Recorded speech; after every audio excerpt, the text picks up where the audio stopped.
పడి మెట్ల పైకెక్కి గుడికేగు భక్తులకు ఎదురొచ్చే బంగారు స్వామి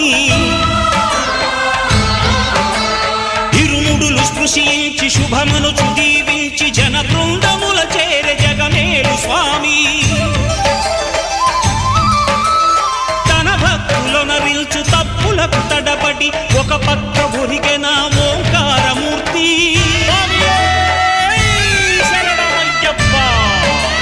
స్వాములందరూ తనకు సాయము కాగా ధీమంతుడై లేచే ఆ కన్య స్వామి